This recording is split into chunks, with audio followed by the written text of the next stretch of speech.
Good morning, ladies and gentlemen. Welcome to Black Logic. So Trump, tariffs. What a beautiful word, because Trump dropped a bombshell when he called his steep new tariffs medicine for the American economy. While global stock markets reeled, Trump made it very clear this wasn't a bug, it was the feature. Speaking abroad Air Force One, he likened the economic turbulence to taking bitter but necessary treatment for a very long-term neglected illness, foreign trade abuse. That's what he called it. This hardline move aims to force countries like China and even U.S. allies into a corner, either deal fairly or suffer economic penalties that may even happen to a worldwide collapse or put the entire world into recession. These are what you call suffer the economic penalties of Donald Trump by the way of the U.S. government. And markets immediately reacted negatively. The FTSE, the DAX, the Wall Street all took nosedives. But Trump's team is betting on a bounce back with better trade deals, stronger manufacturing, and jobs back on American soil. You bring jobs back to America. American made. American made is what we all are banking on, because those jobs are what Americans need. Rachel Sky is tracking the latest at the White House. Good morning, Rachel. Michael, good morning to you. Yes, even as the markets tumble and Americans brace for higher prices, no change in strategy here from the White House. The president insists that his policies will work. His message to Americans: hang tough. It won't be easy. President Trump out of sight and on the golf course this weekend, sharing this video on his social media before returning to the White House, insisting he's not backing down from his sweeping tariffs that have sparked fears of a recession and sent the market spiraling. Now, what's going to happen with the market, I can't tell you, but I can tell you our country has gotten a lot stronger. The president asks if there's any pain he's unwilling to tolerate. I think your question is so stupid. I mean, I think it's I don't want anything to go down. But sometimes you have to take medicine to fix something. A 10% tariff is now in effect for nearly all goods entering the U.S. and a 25% tariff on all foreign cars. In just a matter of days, a harsher 34% reciprocal tariff hitting China, 46% on Vietnam, and 20% on the European Union. All of this expected to raise prices on everything from clothing to electronics to alcohol. The president dismissing concerns that his policies will cause inflation to rise. When we get into late summer, early fall, and people are doing their back-to-school shopping, do you think they'll have inflation to worry about at that point? I think there's not going to be. I don't think inflation is going to be a big deal. The president says world leaders have called trying to make a deal, but some of our closest trading partners retaliated. Canada putting a 25% tariff on American-made cars and trucks. China responding with a 34% tariff, then suddenly halting an emerging TikTok deal with the U.S. China changed the deal because of tariffs. If I gave a little cut in tariffs, they'd approve that deal in 15 minutes, which shows you the power of tariffs. Some Republicans are sounding the alarm. Senator Ted Cruz saying this on his podcast. If we're in a scenario 30 days from now, 60 days from now, 90 days from now, with massive American tariffs and massive tariffs on American goods in every other country on earth, that is a terrible outcome.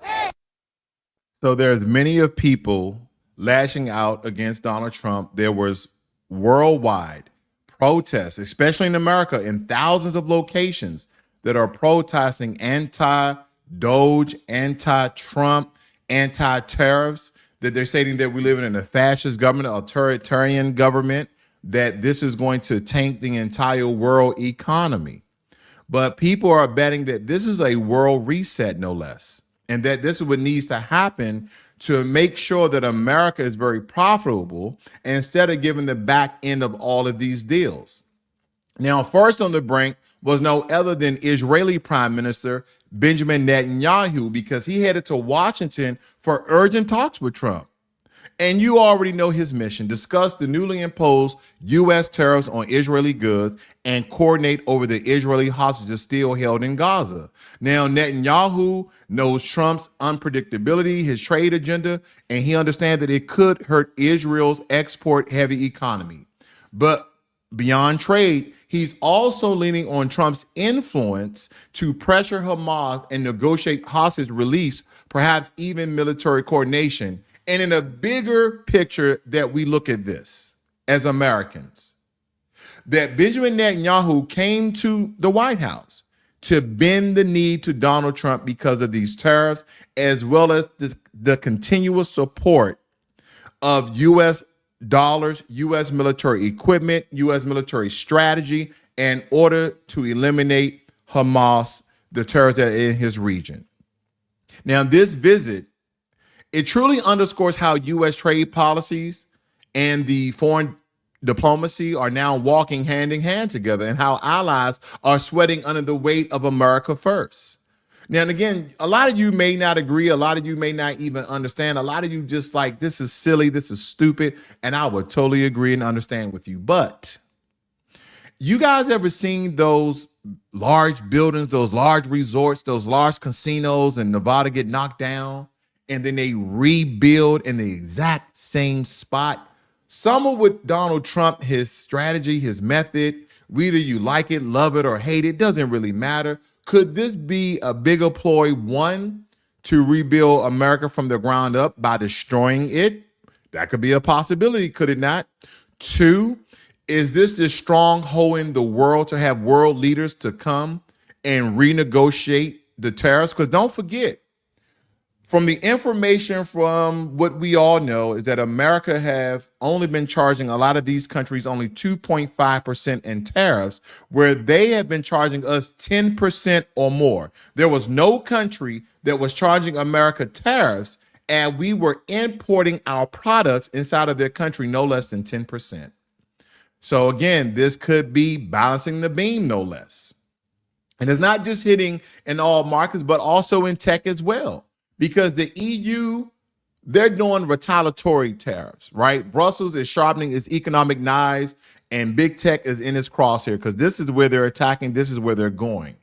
As retaliation for Trump's escalating tariffs, the European Commission is floating new digital service taxes and regulatory crackdowns on U.S. tech giants, no other and large corporations like Google, Amazon, and Meta, also known as Facebook. Because behind the scenes, Europe is furious. They're very mad. You know, I don't know how Europeans get mad, but they're mad. And leaders feel the U.S. tariffs are a direct attack, and hitting America's most profitable companies is their way of swinging back, if implemented, that is, because this could spark a digital Cold War between the U.S. and EU. And not all EU nations are reeling. Not all EU nations are trying to do retaliatory tariffs, but just a couple like those in the UK as well as France. But there are other EU nations that are coming out saying we should come to the table and renegotiate. And one of those countries are Italy. So again, not all EU nations are in cahoots of these retaliatory tariffs, but there are a few outliers, as well as American conservatives and Republicans, stating that this is not a good deal for America, and this is not even a good deal for the world, because this could send the world reeling into a worldwide recession. So how does this hit your bottom line? How does this hit your pocketbook? How does this hit your purse, your bank account? It starts very small, because oil is tanking. Literally, it's tanking.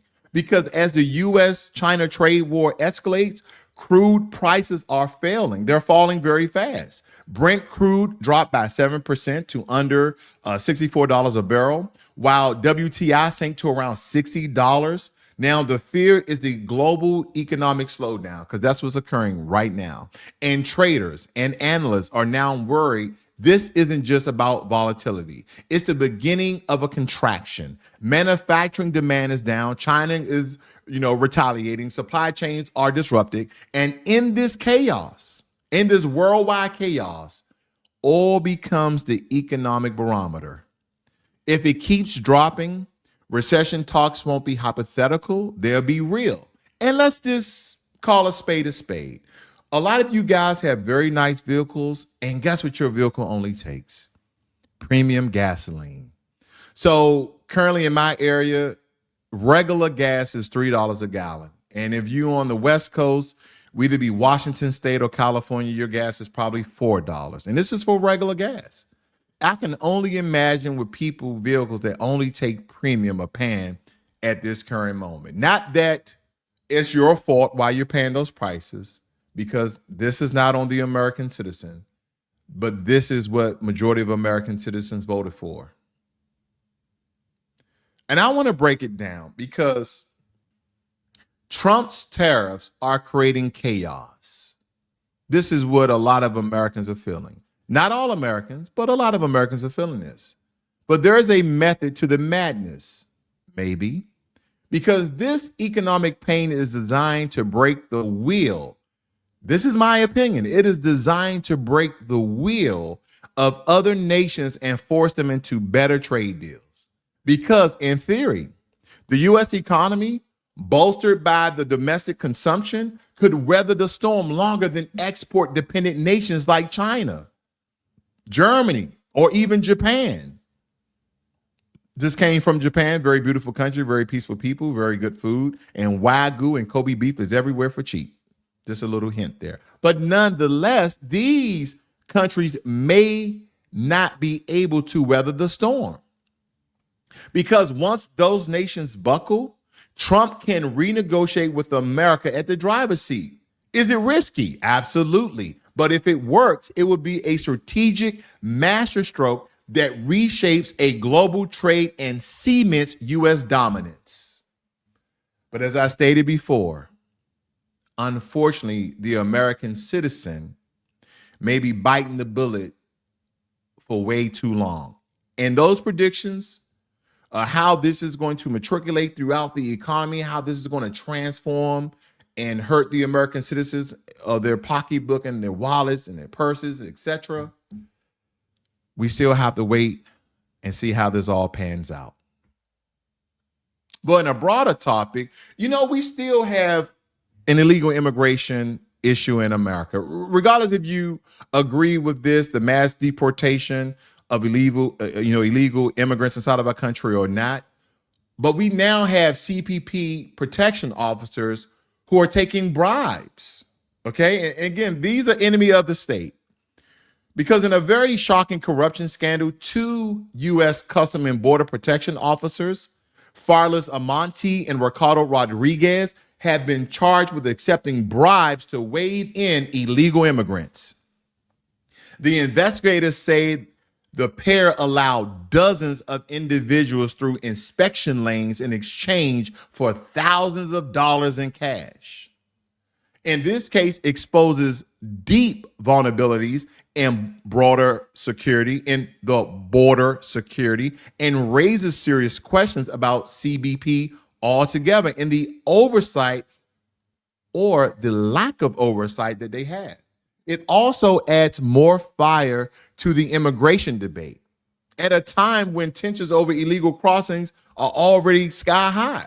We're already complaining about the massive amount of immigration, and the prosecutors say that the officers weighed dozens of vehicles carrying people without documents. They say both men were paid thousands for each vehicle that they waved through. They're the new mules. They're the new mules. They're the ones who are smuggling illegal immigrants inside of our country. The very same people who are supposed to be protecting the border, they are allowing waves of thousands, hundreds of thousands of people inside of the country and taking bribes in its aftermath. Now, as I stated to you guys just last week, how the markets have dropped significantly. The world is on sale. And some of these comments I agree with, some of these comments I disagree with when it comes to investing. And what I'm about to go through is not investing advice, but this is just investing information. But I was just reading on X and these comments came across and it says, while the sheep panic, the wolves buy. I agree. Markets aren't crashing. They're resetting the table for the next kings. This is the moment the broke got poor and the bold buy freedom at a discount. Cash is power. Vision is wealth. I agree with all of those sentiments because, as I stated last week, buy the dip. You guys should absolutely be buying the dip because the stock market has always bounced back. Now, this commenter here, market is adjusting to the U.S. tariffs. This takes place every single time any new market changing strat is being used. All this stock, crypto, and other virtual markets must reset. There is so much fake stuff, fake money printed, that a factory reset is necessary. It might get much worse and is very necessary, but if you're investing in large corporations, and listen to this is very biased, that are not ran by liberal, left-leaning, feminist, spineless, global agenda, climate activist retards, then you're going to be fine. Be patient, my brother. Now, I don't agree with the whole name calling and, liberal this and liberal that. Again, I'm not an independent liberal, a Democrat or Republican, but I do have a conservative mindset, not to be related or connected to Republicans, because again, that's something totally different. But nonetheless, I do understand the information that was given. And just one example. Now, if you already invested in a stock like Kava, of course, Kava is a holding group of restaurants, and Kava before the market, in the pre-market, was $71 per share. Look how it's upticking right now. And I'm going to tell you why. I chose Kava, and I wish I did this pre-market so you guys can understand. Now, again, this may be outside of some people's price point, but this may be well within someone's price point. Now, it is $77, $78 per share. But let me just break down a couple of things for you guys very, very quickly. As we're looking at the market cap, you see around 8.7 billion market cap. Today's high is now $77, $78 per share. But the 52-week high was $172.43. Okay, their volume just over 70,000.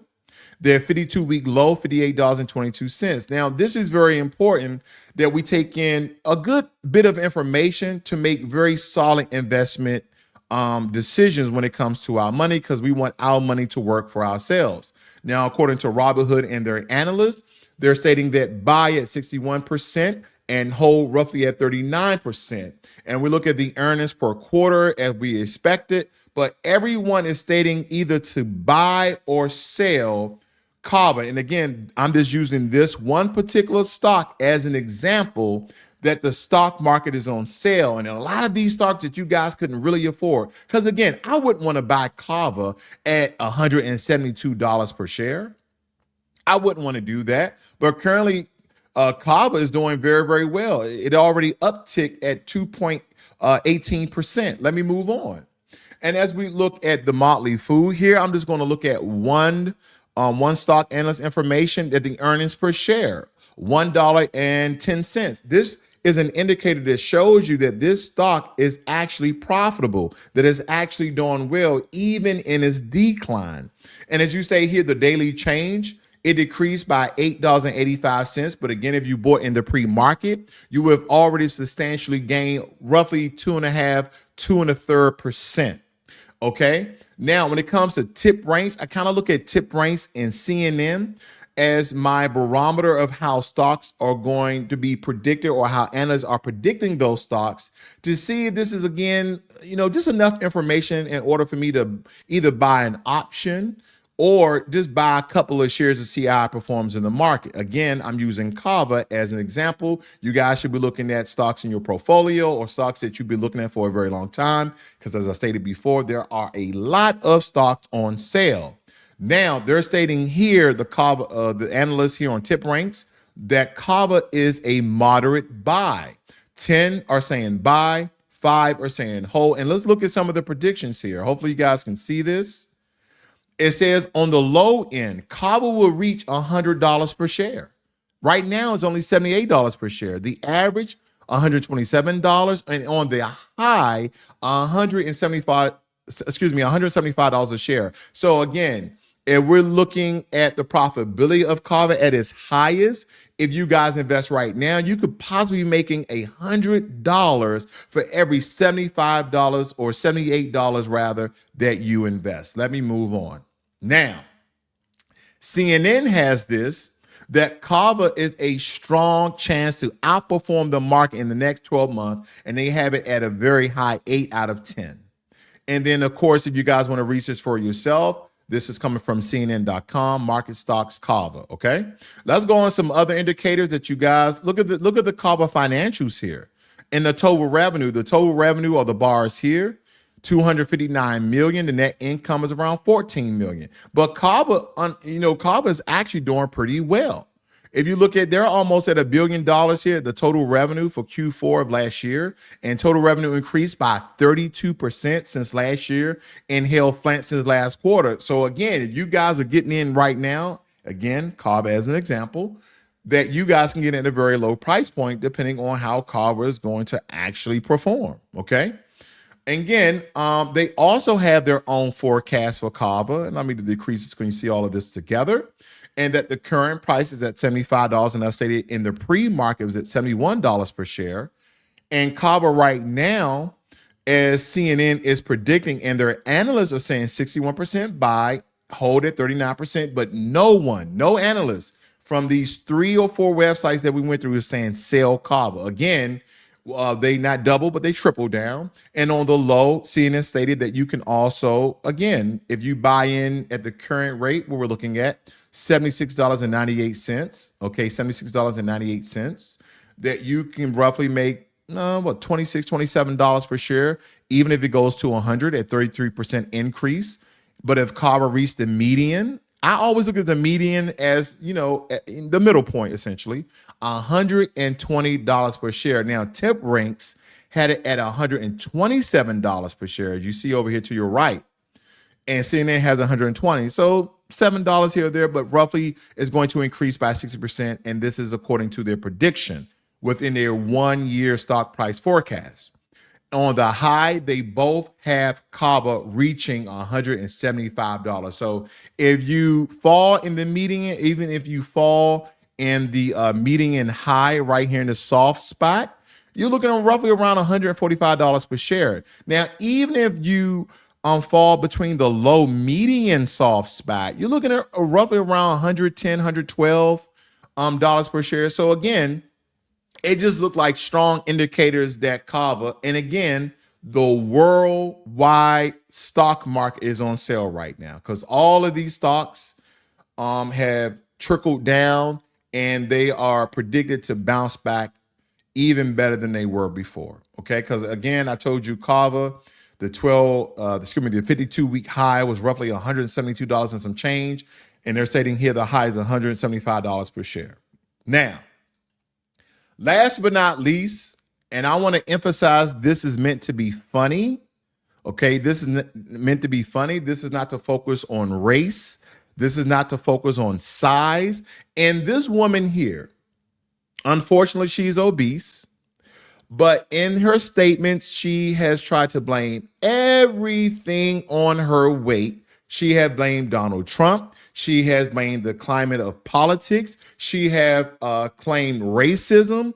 But again, she is only speaking for herself. She's not speaking for Black people. She's not speaking for Black women, Black men. She's not speaking for obese or morbidly obese Black women or Black men. She is only speaking for herself. Now, again, there's going to be some people shaking their head that of the dark melanated hue color. But again, she is only speaking for herself. And again, my disclaimer, this is funny. This, in my opinion, this is funny. And I hope you guys find some laughter out of this because this is utterly ridiculous. Believe me, utterly ridiculous. I hate it because it becomes a way to blame us for a set of conditions that we didn't create. We are living in the Trump era. And look, those policies kill our people. And what public health practitioners think is that our stress responses in the body change our metabolism. It's literally that the racism that you're experiencing and the struggle to make ends meet actually means the diet don't work for you the same. Oh, no. The diet does work for everybody the same. You eat less, you move more, you will lose weight. Yeah, the environment, the climate, all those things can increase your stress levels. Now, unless you're going to give me the ancient old causes of your weight increase that I used to always hear people say, oh, I have a thyroid problem. I have no idea what she's referring to, but I'm going to let her finish. I'm going to back it up for context. But again, this is an excuse for you to be morbidly obese. And this is absolutely ridiculous because if somebody's believing this mess, and then again, I don't know if she's a conservative or a liberal, but people are like, she's definitely a liberal. She's definitely a Democrat. Only because of the words she speaks and maybe her complexion. But nonetheless, there's no reason other than the lack of discipline and the food that you're eating and the lack of exercise. We're going to read some people's comments here, and I'm not trying to down bad this lady here, but this is ridiculous. I have never blamed my weight loss or my weight gain on politics, on racism, and on Donald Trump. He has nothing to do how much I weigh or how much I lost. So please don't try to manipulate people or trick people of the reasons why you are in that condition. Okay, that condition, because the only perpetrator in this crime is you. We are living in the Trump era. And look, those policies kill our people. And what public health practitioners think is that our stress responses in the body change our metabolism. It's literally that the racism that you're experiencing and the struggle to make ends meet actually means the diet don't work for you the same. When people talk about black women. Lord. So please, I'm just going to read some of the comments here because I know I can't be the only person to disagree with this lady. Now, again, this is a comment I made. I said, now this is the black liberal BS. Stop eating, and I promise you will lose weight. Simple as that. Torrin Walker says, this was a crazy time. I guess Trump drove her to Golden Corral. Wes Bestern said, so me hating black women makes black women even fatter? Wow. Silence the Violence says, eat vegetables, a small amount of fish each meal, work out 5 to 6 days a week like I do, go to the gym like I do. Right now, all you are exercising is your mouth, which is spewing a lot of excuses. Trump isn't the problem, is you. Last but not least, Remy Mobb said, so her diet is not working because Trump is president. Baby, it ain't working because you keep eating Popeyes and going to sleep right after. I cannot agree with her more. It's all on you. Thank you all for joining me here this morning. You guys have a great and wonderful Monday. This is Black Logic.